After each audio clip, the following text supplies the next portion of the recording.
Welcome to the Business for Good podcast, a show where we spotlight companies making money by making the world a better place. I'm your host, Paul Shapiro, and if you share a passion for using commerce to solve many of the world's most pressing problems, then this is the show for you. Hello, and welcome to the 91st episode of the Business for Good podcast. Now, before we get on to this episode, let me first give a shout out to Caroline, who recently left a very thoughtful iTunes review for this show, writing, quote, "I honestly never leave podcast written reviews, so this is a standout for me." She goes on to note that she's been binging the show in recent months and has learned a tremendous amount and highly recommends the podcast. There's a lot more to Caroline's review, which you can go read yourself, but Caroline, thank you. I'm glad the show makes a difference in your life and that you've let other people know that too. And if you like Business for Good podcast as well, go leave a review and maybe your review will be read on the show too. Now, if you follow the meat or the alternative meat industry closely, chances are high that you have read Lisa Keefe's work. As the editor-in-chief of both Meatingplace magazine, of course, that's MEAT, in place magazine, and now the new Alt Meat magazine too, Lisa has been both reporting on and editorializing on all things meat for the past 15 years. She's also the creator of the Meatingplace podcast and is a frequent commentator on everything from trends to controversies and more in the meat space. While she is not a meat company executive, as a meat media executive, Lisa has spent much of her career watching what's happening as far as plant-based and cultivated meat goes, as well as animal welfare changes occurring in the animal agriculture industry too. As you'll hear on this show, she certainly views the animal agriculture industry as a desirable one worth keeping around. Yet she is very open-minded about animal-free proteins, as evidenced by the existence of her newest creation, Alt Meat magazine. In this interview, Lisa discusses her latest trip to Israel, where she tried various cultivated meat products, her views on why plant-based meat hasn't taken up as much market share as plant-based milk has yet, why the pork industry hasn't advanced cage-free animal welfare changes like much of the egg industry is doing, and more. I always learn from reading Lisa's work, and I learned even more by chatting with her for this episode, and I'm confident that you will too. So, if you have ever wondered what meat industry insiders think about the alt meat world, now is your chance. I hereby bring you Lisa Keefe. Lisa, welcome to the Business for Good podcast. Thank you, Paul. I appreciate being invited. It is my pleasure to have you on. I have been reading your editorials and your articles, but especially your editorials for a very long time. So before we get into your work in the meat industry, let me first ask you how that even came to be, because you used to be a journalist, I would say like more in the business sector, like you wrote for Forbes. You also did some time at the Orlando Sentinel. So how did it come to pass that you went from being a journalist who is covering topics that were, let's say, of interest to the business community as a whole to topics that are really of interest to this one particular industry? Like what happened that you became the meat person? Job opportunities. Okay. Actually, the fundamentals of what we write about at Meatingplace and Alt Meat are not different from what we covered at Forbes, what they cover at the Wall Street Journal. It is the business fundamentals. It simply is focused on a particular industry as opposed to maybe a sector. And of course, the audience is different. You're writing for a group of people who are insiders, and so their interest in topics is going to be a little more in the weeds than for a general audience. But other than that, the fundamentals are the same. So did you have an interest in meat in particular, or was it really just that there was an opportunity and you fell into it and now 15 years later, you're still writing about meat? It was the opportunity because I have had the same, not exactly, well, covering the meat industry and covering the alt meat industry are unique in their own ways, but I have had just as much fun covering the steel industry and the oil and gas industry and the retail industry. So it's really an interest in the subject itself. And then what makes it much more interesting, particularly in this case, are the people involved, which in the meat industry and the alt meat industry it is a unique set of individuals that are very high quality, and I've really enjoyed it. And so I'm still here 15 years later. All right. Very cool. Very cool. Well, I'm a consumer of your podcast and of both of your magazines, and I am appreciative of them. It's helpful for me as somebody who would like to see a new kind of meat industry emerge to get a chance to learn more about the industry. So you have been a very valuable resource for me over the years, and for that, I'm grateful. Glad to hear it. Now, let me ask you the provocative question straight off the bat here, Lisa. We've been slaughtering for thousands of years. We've been slaughtering animals for food. Will we continue doing so for thousands more years? Yes, but I don't personally, or journalistically, covering the industry, feel that the elimination of the animal ag industry is the goal, or should, in my way of thinking, should be the goal. The goal, the outcome is going to be to change the industry. Fundamentally, the point of view, the demonstrations, the rise of the alt protein industry, the passion with which consumers and business people are pursuing this arena will fundamentally change how even the conventional meat industry gets things done. But I think perhaps the wholesale replacement is neither realistic nor, I think, is it desirable. So let's talk about that then. You said you used to cover the oil industry. We've been using oil for a very long time now, but there's a real effort to try to have renewables replace oil, or at least replace some of our oil use. And a lot of people would like to see it replace all of our fossil fuel use. So I presume you feel similarly, like we're going to be using oil for a very long time into the future. Is that right? Well, I think and I'm certainly not a specialist in either meat science or oil science, but it seems to me that these are natural resources that have been, in certain ways, exploited in ways that are long-term detrimental to society, to the ecology, to the economy, but that they should be rethought in terms of what do they offer in a way that can be used but not exploited in a way that is beneficial to society and also not damaging in other arenas. And I think that would apply to an awful lot of things. I think that oil can probably be used for an awful lot of tremendously beneficial aspects of society, and we simply are too dependent on it, and it's sort of, we're sort of bleeding the planet dry for this cash cow in terms of using petroleum in everything, plastics and cars and airplanes and everything else. So I think that there's perhaps some sort of middle ground in which these industries still exist but are used and perceived and pursued in a different way. Got it. So if oil is the figurative cash cow, let's talk about the actual cash cows then. So if you think, thank you.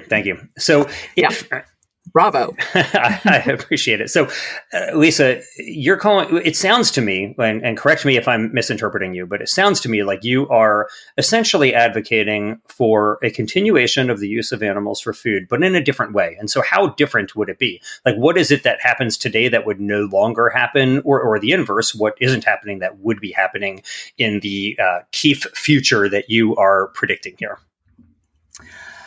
I am interested in the tenets, for example, of regenerative agriculture, where an animal agriculture part of the economy is pursued for business purposes, but in a way that is balanced with other considerations.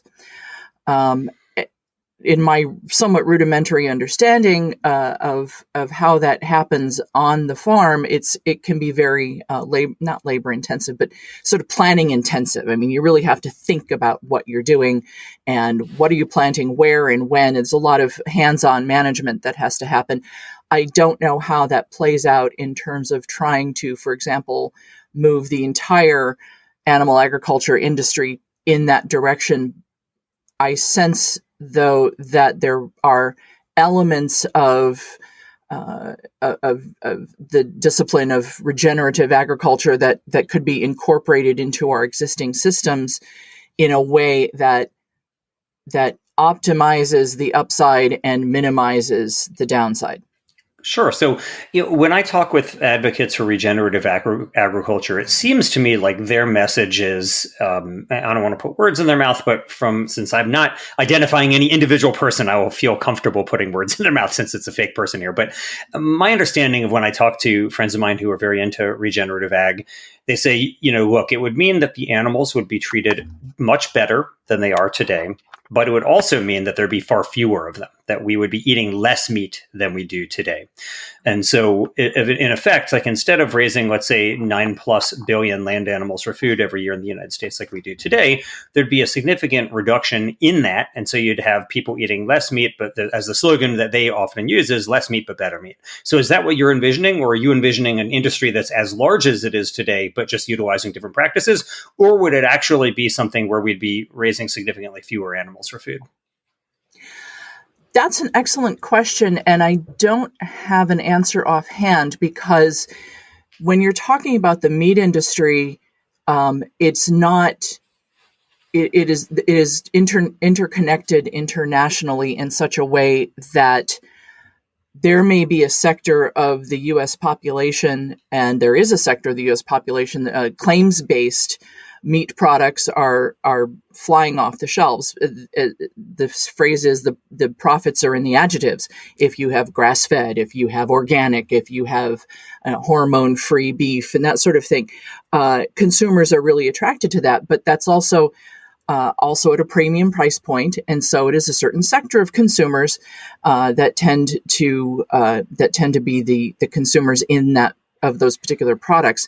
So when you're talking about providing less but better meat, you also have to take into account the fact that there are people around the world who need to be fed and are protein deficient, unlike most of us in the United States, and that a tremendous amount of what is produced at an affordable price point in the United States is shipped overseas. So sure, we could reduce the number of animals that are followed in that are raised in the United States for meat production, but then that's less meat to be consumed in other countries where they can't maybe raise as much meat as they need themselves, and then we have potentially a nutrition issue. Yeah, and I will say that it's certainly true that there's a higher margin for the adjective products, as you call them, like organic and grass-fed, but they are still a very tiny portion of the total meat industry. I mean, Yes. Almost like a rounding error. And so we had on Rob Paulberg on a previous episode. I don't know if you've heard of him. He's a Harvard professor, but he has a very interesting book called Resetting the Table, in which he basically makes the argument that, look, if you really want to feed humanity, you're going to be using a lot less animals, you're going to be using less meat, and you're going to be using not organic, pasture-based. You're going to be basically using GMO crops, synthetic fertilizers, and he makes the case that essentially if we were to go all organic, you would need like 40% more acreage to grow, which would be catastrophic for wildlife habitat. And so, he's making essentially the opposite argument that, we should be eating less meat, but we should be embracing biotech in food and agriculture in order to sustainably feed the world. And so this is an interesting counterpoint, because right now, like, it seems to me like the most popular position among many food sustainability advocates is for things like grass-fed and organic. And, his argument is that if you really care about sustainability, the opposite will be true. What do you think? And that is what makes covering this part of the industry so fascinating, because you have these great ideas and great perspectives, and they do not easily overlap.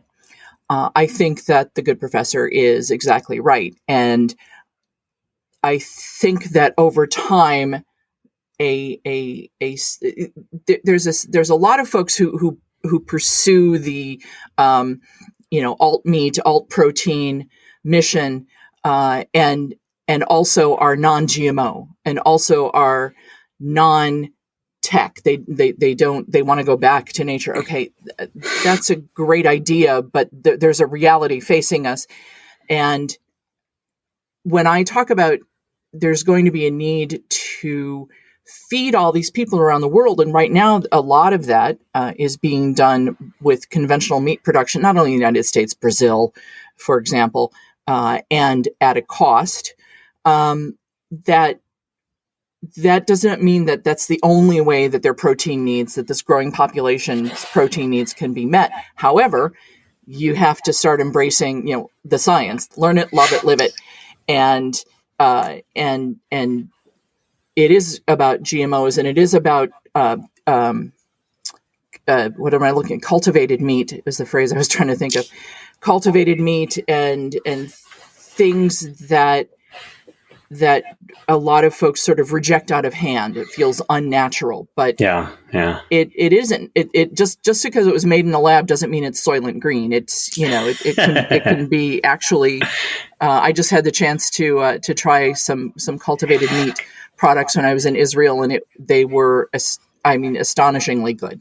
Great. I read your commentary on this, and I will refrain from making any jokes about you being in the holy land of cultivated meat. But it is true that Israel, second to the United States, essentially, really is like the pioneer in the alternative protein world, especially in cultivated meat. It's amazing. I'm not sure that Israel is second. Wow. Well, very much as I understand it, and I don't want to dive into politics and economics that I don't totally grasp, but it's very much like Singapore. You have a small country that looks around and says, a lot of our foodstuffs that we are providing to our residents, to our citizens, are coming from other countries. And particularly now, I think the international political arena is looking particularly unsettled, and there is a move to say how much of this vital nutrition to our citizens can be produced within our own borders, so that worst comes to worst, we have an option in order to remain an ongoing operation here as a country. And I think that's really front and center in countries that are not the United States, which is sort of used to sitting in this huge, incredibly productive piece of ground, right. And we have to sort of maybe think about the way things look from their point of view. Right. We're accustomed to going to Costco and seeing foods piled to the sky, almost literally. It's just incredible. But it's not, Absolutely. It doesn't seem like that surprising. Like you mentioned Singapore and Israel, because these are such tiny countries, and Israel was basically in the desert. It's not a surprise to me that Israel is who invented drip irrigation. There's this innovator named Simcha Blas in Israel who invented drip irrigation as a way to try to make the desert productive with as few resources as possible. Of course, that innovation in the decades since has saved billions of liters of water from being used in agricultural purposes. I actually use drip irrigation in my own front and backyard here in Sacramento, which is also a pretty dry and hot climate. So if the entire world is kind of becoming like Israel in the sense that we don't have a lot more room to grow food, we don't have a lot more room to raise animals, how many more forests do we want to chop down?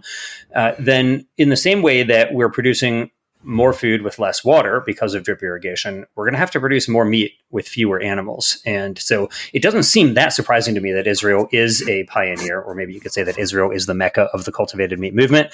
But it is but it's cool that you were there and that you were trying it. And so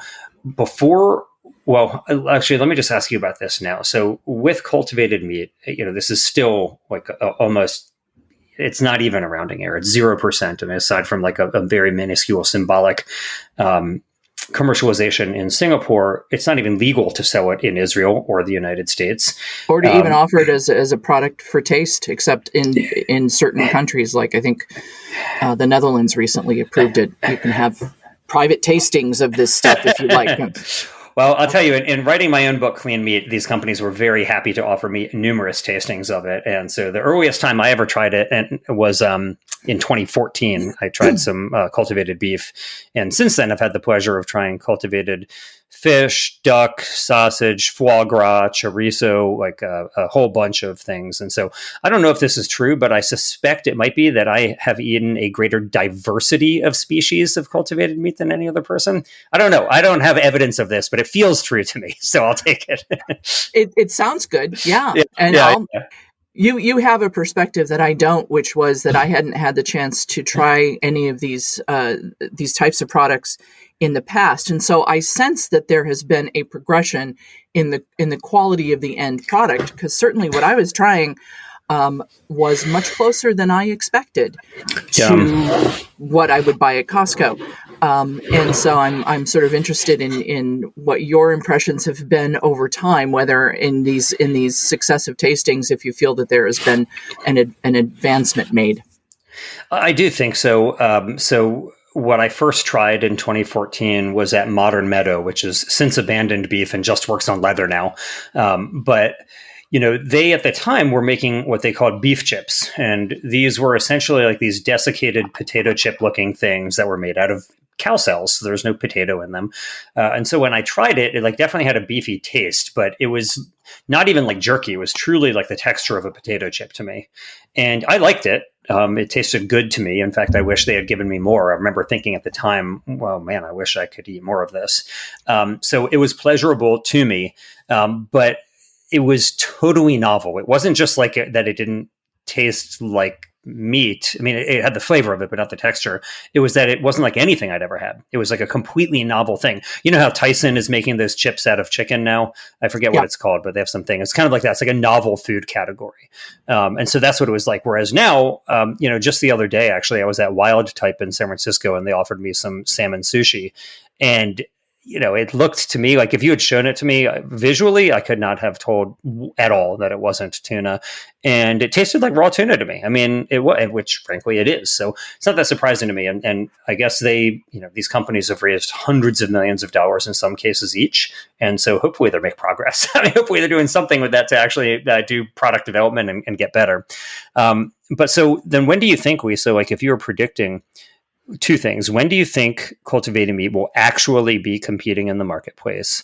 And then when do you think it'll actually be some type of a cannibalization threat? Like if you look at the way that there's this backlash from the cattlemen against Beyond Meat and Impossible, and it's leading to these labeling laws and so on, cultivated meat is a long way away from even presenting any threat, I think, like that. So what do you think? When is cultivated meat going to be available to the average American consumer? And then how long after that before it actually poses some type of a market threat to the conventional meat industry? And the next thing you're going to ask is, what are the lottery numbers for tonight, right? Go ahead. That'll be fun. We'll see. It is the $65,000 question, or $65 billion question. Yes. Because my guess, and this is based on no particular data, but just watching business cycles over a lot of years and having tried these items, I think I wrote in my editorial, I thought, these are much closer to being consumer ready than I had thought based on what I was reading. And there are, certainly instances of companies that keep promising that this is going to be available, and then they keep pushing that promise out year after year after year to the point where you, as a reader, I would read these projections and my eyes would roll and I'm like, okay, here we go again.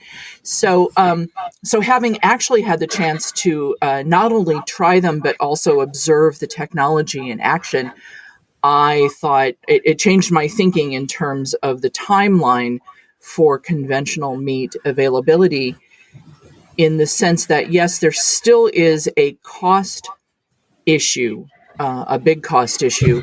I'm not exactly sure how much, because companies will say that they have brought the cost of that medium for cultivating the cells down considerably, but for proprietary reasons, nobody wants to get into specifics. So let's set that aside.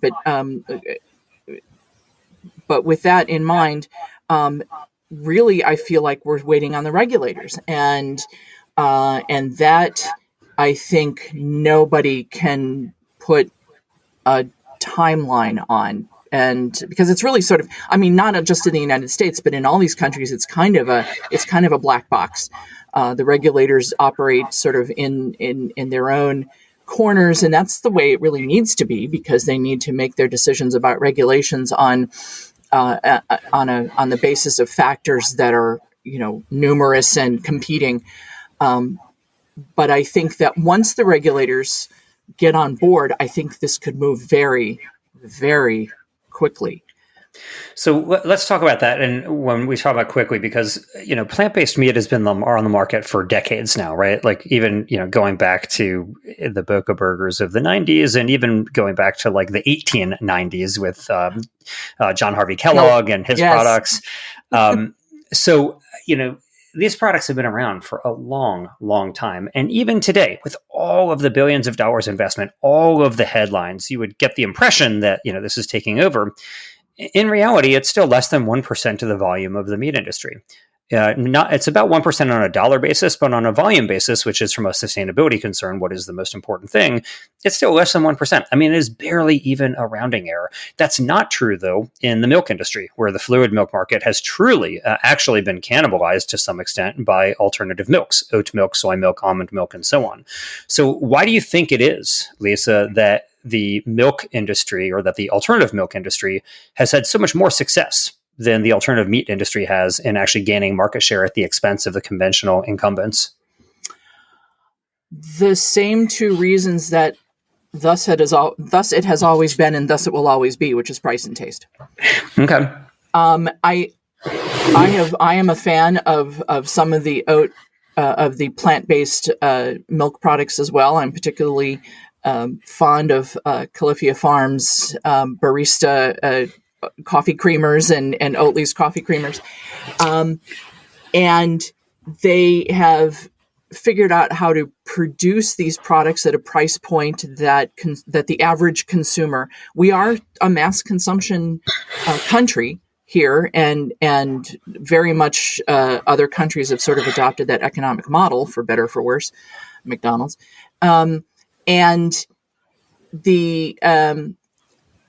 so to be able to offer something that tastes good at a price point that people will adhere to, that gives them sort of the permission to then make those choices and even tell themselves and maybe other people, well, I'm doing this, I'm doing this good thing, and this is better for the planet. I do feel that however mission driven a consumer or a business person might be, that it really comes down to sort of those limbic issues of price and taste. Is this going to be a valuable purchase for me? And I think the plant-based meats in particular are so much closer than they ever have been, and still aren't quite there. You're saying they're closer than they ever have been on taste, but on price, there's still a pretty big delta between the price of plant-based meat and conventional meat. I recently, my wife was in Safeway and she purchased Beyond Burgers, and they were like $5.99 for 2 quarter-pound patties. So, it's like $12 a pound. That's not like 20 or 30% more expensive than conventional patties. It's like 200 or 300% more expensive. Yes. And so, there is this major delta. So you mentioned which of the oat milks that you prefer, the Califia Farms. Are there particular brands of plant-based meat that you're referring to that you think are getting much closer on taste, that you think are the ones that you prefer the most? I don't want to mention a specific company, not only because that's the area that we cover, but also because I have had the chance to sample just many more different brands at various events and such, plus what I have purchased myself. And one of them does not stand out from the others, or two of them do not stand out from the others in terms of being closer or being closer in price. I do feel like, for various reasons, companies are close, but there might be, an aftertaste on one case, or I tried something else and the taste was really good, but the texture wasn't quite right. And I'm not sophisticated enough of a food scientist to be able to say, well, if I'm trying a chicken nugget, am I finding the coating to be the problem, or is it the method of cooking that's the problem, or is it in fact the product itself? I had an interesting some years ago now when Impossible had first rolled out the Impossible sliders at White Castle, and I went to a White Castle near my house and tried them, and they were not good.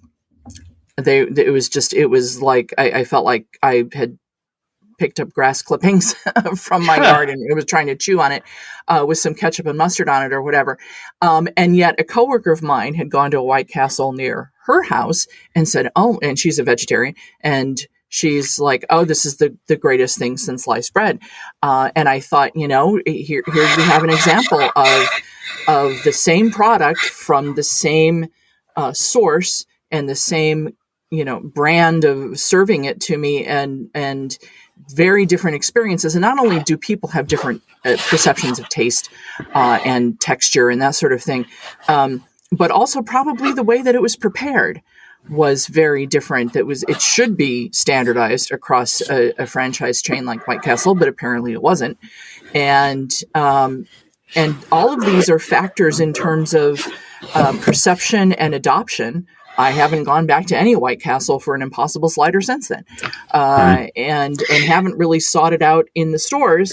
And based on that experience, and I would say that I'm probably not atypical of most consumers. Yeah, probably not. And I have noticed the same thing, not just in my own social circle, but even in focus groups that we at the Better Meat Co., the company that I work at, we conduct a lot of focus groups.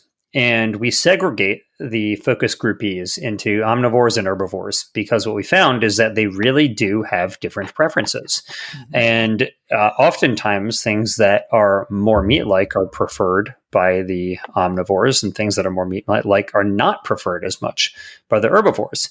And yes. It's like truly different sets of data. And so you can't just like put it in and say, hey, do you like this or not? And your anecdotal case that you just mentioned seems to affirm that. And I'll tell you, like, as for me, somebody who has been an herbivore for nearly 30 years now, I don't like, I'm bullish on the alternative meat industry because I think it's so important for the world, but I wouldn't care if I never ate it myself, like ever. Like, I'm very happy to eat tofu and quinoa, which is so stereotypical. Like, it's like almost like a caricature of a vegan. But that's the truth. Like, I'm very happy to eat a black bean burger or tofu, etc.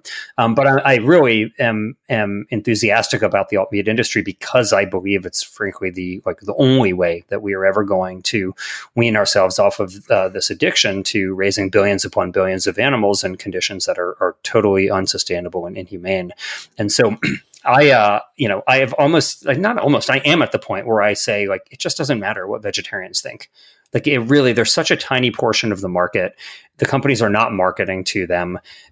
Their opinion just doesn't really matter here. What matters is what everyday meat consumers are going to think. And so I hope that the big companies in this space are excluding vegetarians from their focus groups when they're doing this. I think to a large extent that they are. And I think what you're hitting on there is the growing complexity of this market since the introduction of the idea of a meat-free food product that replicates or is a meat analog has sort of sprung up. Because, with all due respect to Morningstar and Boca burgers, you're not gonna confuse them with a beef burger, from back in the day. But this idea that you could have a Beyond Burger, an Impossible Burger, and I have had some very good versions of those burgers that I thought tasted very meaty. That since then, consumers, there was an initial response to it, but now it's been a while, and now consumers are starting to self-select into these different categories. And I think you're right. I think that there was an idea that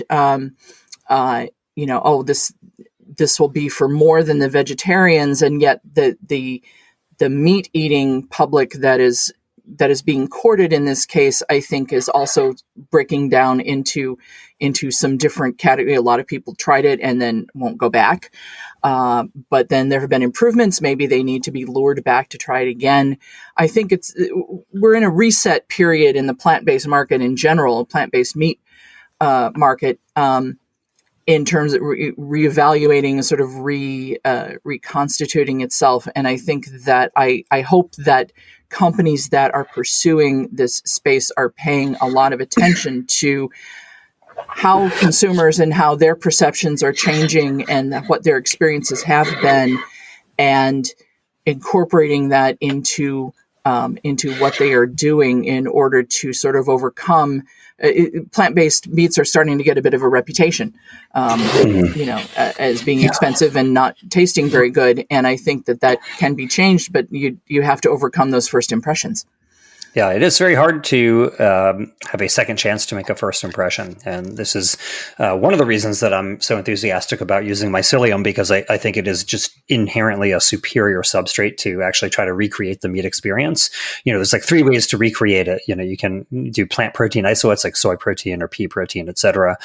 You can grow actual animal cells, or you can use fungi like mycelium. And I think that in my experience, from both an economical and just a sensory experience, like mycelium really is a very strong candidate here. I'm not saying we shouldn't do all of them. It's kind of like, renewables, like you want wind, you want solar, you want geothermal, right. you want nuclear, like there's lots of things that you want. But I think that mycelium is the most underrated and underexplored method of doing this. I think that's going to change going forward. I think fermentation is getting a lot of attention right now as a production technology. And also your idea of creating a product that then, at least initially, is combined with conventional meats often, that is probably realistically the next big step that the mass consumer market will take. Yeah. In terms of a combination. In Israel, I tried a chicken nugget that was plant-based, but had been flavored with cultivated chicken fat. Cool. And it was absolutely delicious. And you thought it was categorically different than a conventional plant-based nugget? Yes. Okay, and cool. That actual cultivated, in this case, chicken product, there was just a dimension of the flavor that is missing from a plant-based version. And I've had some very good plant-based versions where, and it was also, by the way, the nugget had excellent breading and was perfectly cooked. So, baked in an air fryer. So, I mean, there are always these other elements that go into it. So it's hard to say categorically this or that. But the popularity of, for example, mushroom and beef mixed burgers is really catching on, particularly at a lot of college campuses. And it has the added advantage, I think, of often lowering the price point across the board, particularly now with prices of conventional meat being so high, that it helps to lower the price point of these products that are being served in large quantities. Yeah. So, Lisa, let me ask you. So we've spent, the last 35 or so minutes talking about alternative proteins, but I have a feeling that if we were talking 10 years ago, that we wouldn't really have been talking that much about that. We probably would have been talking about animal welfare practices in the meat industry. We would have been talking about gestation crates for pigs and battery cages for chickens and veal crates for calves, which were really like the hot button issues back then. And it seems like the meat industry's focus now is really more on alternative protein. Would you say that's accurate, or do you think that's a misrepresentation? Well, I think it's a bit of a misrepresentation, because if I'm a meat company exec, first of all, most of your large meat companies have an alternative meat operation. That is, whether it is, in some cases, it's an investment fund. But in other cases, for example, Maple Leaf in Canada, it's a rather substantial manufacturing part of their industry. And you can go to the other side and say ADM, it's not Archer Daniels Midland anymore, but ADM, has been making soybean products for many, many years, and they have a substantial and fast-growing alternative protein business. Actually putting it together into something that is much closer to the consumer side of the operation than ADM has ever, I think, gone before. And I think that this is in the headlines and things. This has captured a lot of attention in the meat executives, and they are responding to that. Some of them positively. A lot of people in the industry are responding very negatively to it. But I think that's the noise. I think that unless you are a meat company that is investing in the plant-based business on a day in and day out basis, if I'm a meat company executive, there's not an awful lot I can do about a plant-based operation other than to try to produce, the best product I know how in the best way I know how.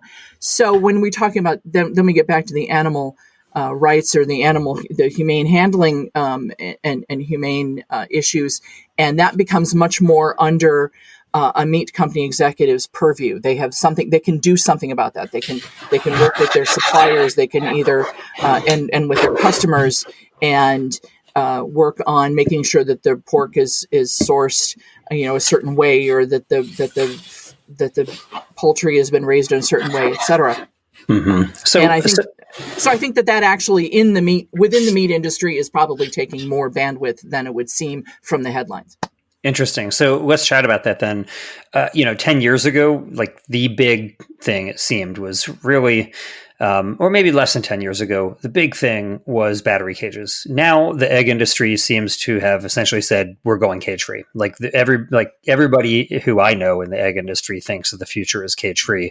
And in the last 10, 15 years, the industry has gone from around, 5% cage free to about 30% cage free. And they just keep moving in that direction. On gestation crates, though, which were also were and continue to be this contentious issue, there doesn't seem to be the same recognition. Even in the pork industry, for companies that are moving away from gestation crates, there's now this debate. I'm sure you saw what was happening with McDonald's and investor Carl Icahn about how long the sows can be kept in gestation crates. McDonald's was saying, well, we're not using gestation crates for the whole pregnancy, but we'll let them be in these crates for about a month at the very beginning of the pregnancy. There seems to be more resistance here. So what's your view on this? Why do you think it is that the pork industry hasn't gone the way of the egg industry and just said, hey, we're going to stop confining sows in gestation crates? And on this other issue about what was happening at McDonald's, I'd love to know your thoughts. What do you think? Is there a case to be made for keeping the sows in crates for a month after they've been inseminated, or should they just be in group housing the whole time? With the caveat that my commentary is coming from the market and perhaps overall, the market point of view, because I'm not an animal scientist, I'm not a food scientist, and I think that there is a lot of room for debate around the details, as you mentioned. Okay, if we're going to use gestation crates or gestation stalls, how long? How many? Is it X number of days? Is it Y number of days? And from the point of view of somebody covering the industry, that's something for the scientists to work out, but in terms of trying to run a business on a day-to-day basis, that's a little bit in the weeds. And I think that when Carl Icahn, although the man is certainly knows how to get headlines, I think that probably I look at it and I think that's probably a more of an effort on his end to raise public awareness of an issue, not really to get McDonald's to agree. Interesting. A lot of shareholder proposals actually that they have. I mean, the way that the system is set up, they have almost no chance of passing 99% of the time, but just the fact that they were proposed by an activist shareholder group ends up bringing awareness to an issue that otherwise they felt perhaps was overlooked.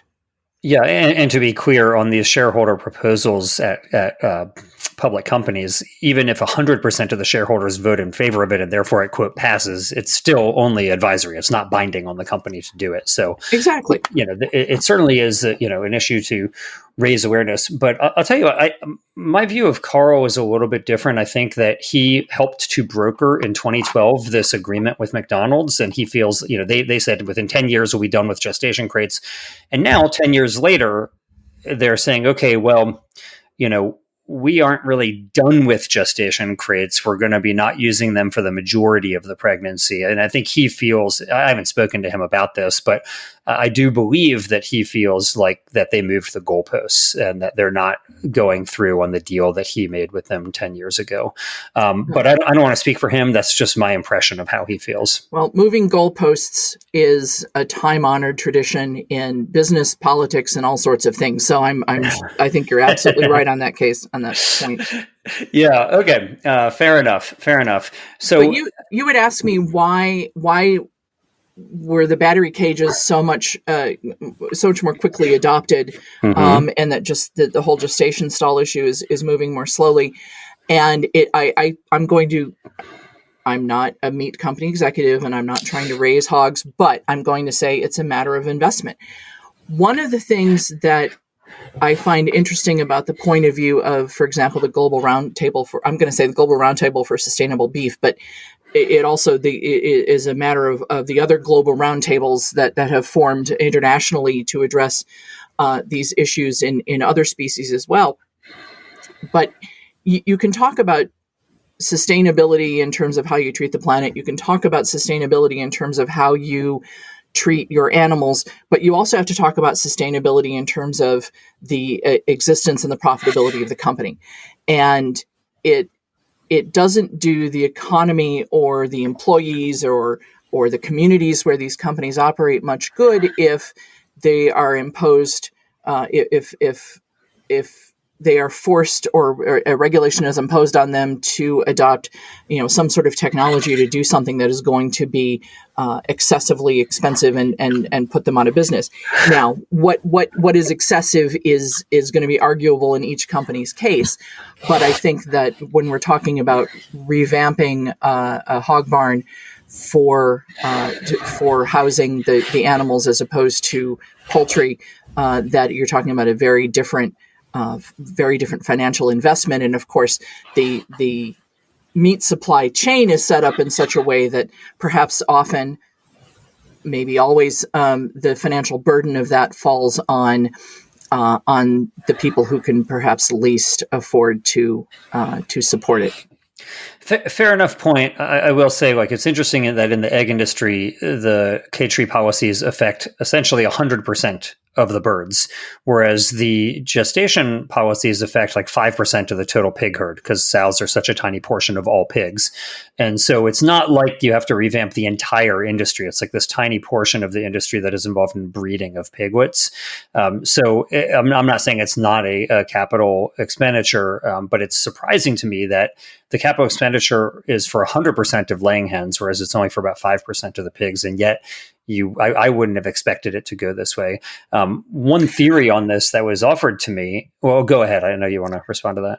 Well, I mean, we're talking about 100% of laying hens. It's because if you're raising egg layers and you have a male chick, that male chick doesn't see the light of day after a couple of days. So 100% of your egg laying industry is the hens.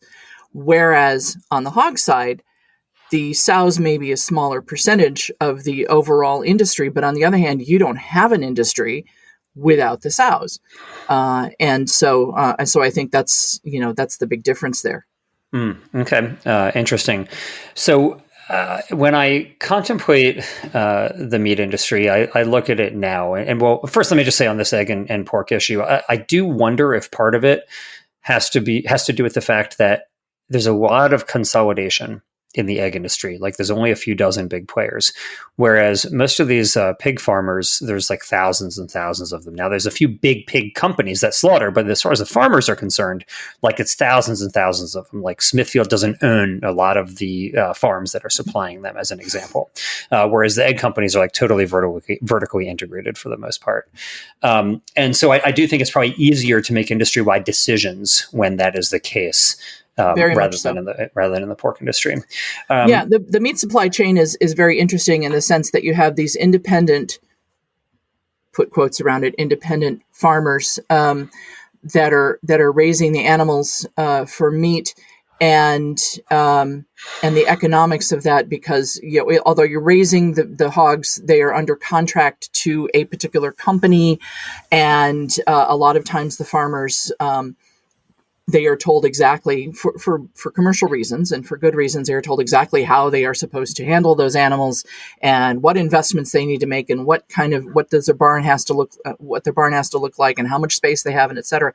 So it's a very interesting situation where you're responsible for the business, but many decisions are made by folks that are not directly involved in your business, and you have to, well, I guess it's like owning a franchise of a restaurant, for example. It's, you're running the business, but you have to do it according to somebody else's rules. Interesting analogy. Let me ask you then, Lisa, like you probably have a greater bird's eye view of this industry than anybody. You've been covering it for a long time. You now are covering both sides, both the conventional and the alternative. Maybe it won't be alternative for too long. Who knows? But for right now, it's alternative. There does seem to me to be some type of a dichotomy in the industry now, where you have some players who are embracing this and doing what you said. They have divisions that are devoted to manufacturing of plant-based meat. They're making investments in cultivated meat companies.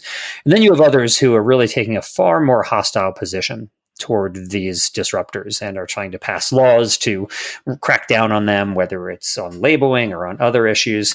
And I do see like some type of a distinction between the cattlemen, for example, the people who actually raise the animals, and the companies that are just selling CPG products. Like it seems like the cattlemen are the ones who are far more oppositional here than the branded meat companies, which are offering their own plant-based meat lines as well. Maybe they just see it as another opportunity to sell product, and they don't care whether the meat comes from animals or from plants. But what's your advice? Like if you were to actually, and you're not just a journalist, you're an editor, so you write editorials with your own opinion in them as well. Like if you were offering advice to people in the meat industry, what would you say? Would it be fight them or join them? Like would you say, you should be embracing this as a good opportunity, or that you should fight to preserve the status quo? Like what is the Keefe doctrine when it comes to the alt protein industry? The Keefe doctrine is messy. And the Keefe doctrine changes often based on new information. For example, you talk about this being a dichotomy, very much a binary situation, as so many parts of our public discourse these days seem to have broken down into very binary positions. What do you mean? I haven't heard of this. No, just kidding. Yeah. Can't imagine what we're talking about, politics. And I think that it is not just the meat industry that is bringing a hostile attitude to this discussion. I think that there are not all, but a number of folks on the alt meat side, or the alternative protein side, that are very aggressive in their messaging, which is great. I'm all about passion and dedication. I think that having watched a lot of businesses over a long period of time, that what will eventually happen, whether individual players intend it to or not, is going to be an erosion. They sort of rub against each other, and there's maybe an erosion of the sharp points on both sides, and some sort of middle ground is found. And the middle ground is determined by the economics, the macroeconomics, and also the business economics involved in terms of, again, price and taste. You take the technology and you advance it, and you make a plant-based burger that tastes like $1,000,000, no pun intended, and the situation is going to take care of itself, for example. And yeah, from the producer's point of view, from the hog farmer, from the poultry farmer, from the rancher or beef farmer's point of view, there would be an objection because that is their entire livelihood, as opposed to a meat company. And I think we're thinking of the meat companies in terms of the big conglomerates, the Tysons and the Cargills and the whatever, but the vast majority of meat companies are much smaller. But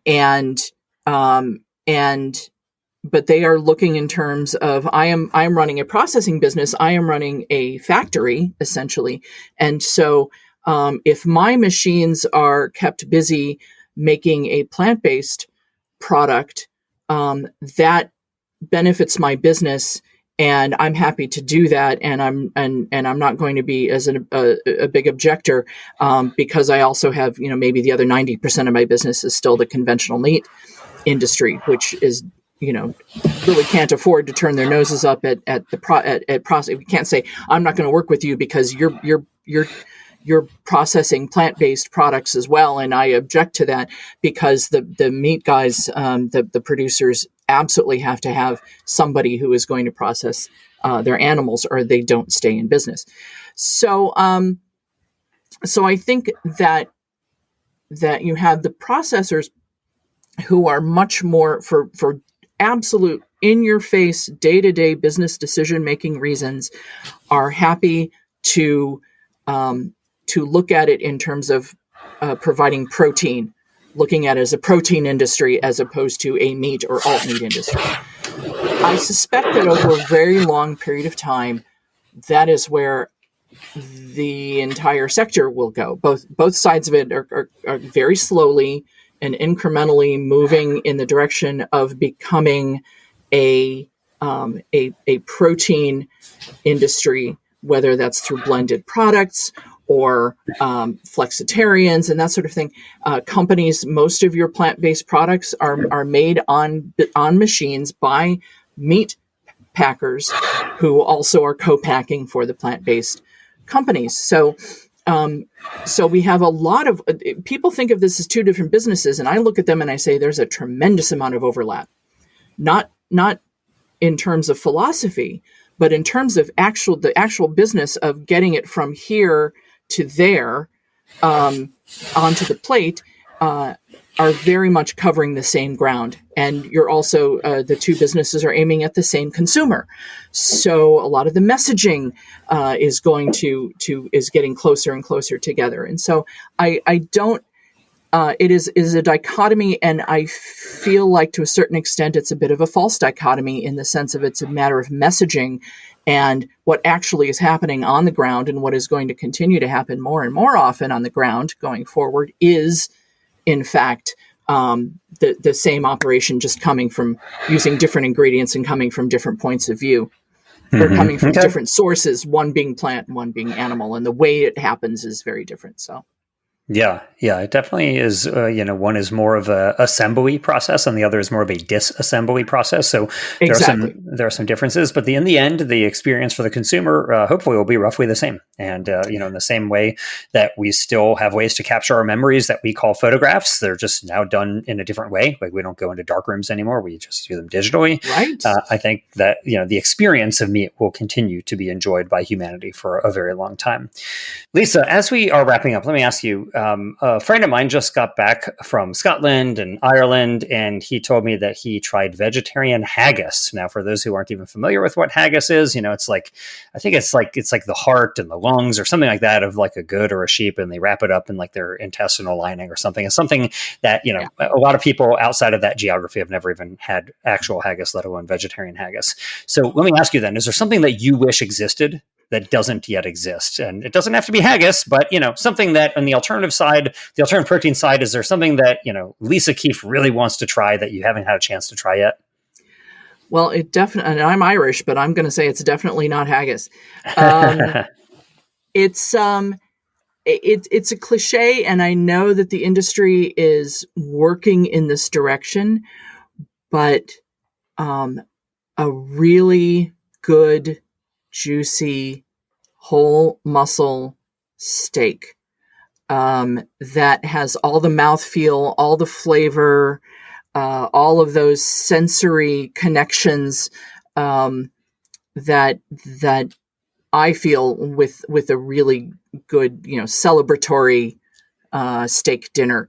And like I said, I know they're working on it, and I don't know if it's even scientifically possible, honestly. But we've got the best minds working on it, so if it's possible, they'll find a way, and that would be my goal. We certainly have a lot of smart people working on it, some of whom are working at the Better Meat Co. And I hope, Lisa, that if you're ever in Sacramento, you'll swing on by and get a chance to try one of our mycelium steaks. They're pretty good. I am actually actively trying to figure out a way to make that happen. Okay, well, the red carpet will be rolled out for you, so I look forward to that, Lisa. And thanks so much. I really enjoy reading all of your editorials and articles and listening to your podcast. And I am especially enthusiastic that Alt Meat magazine now exists. What a world that is the case.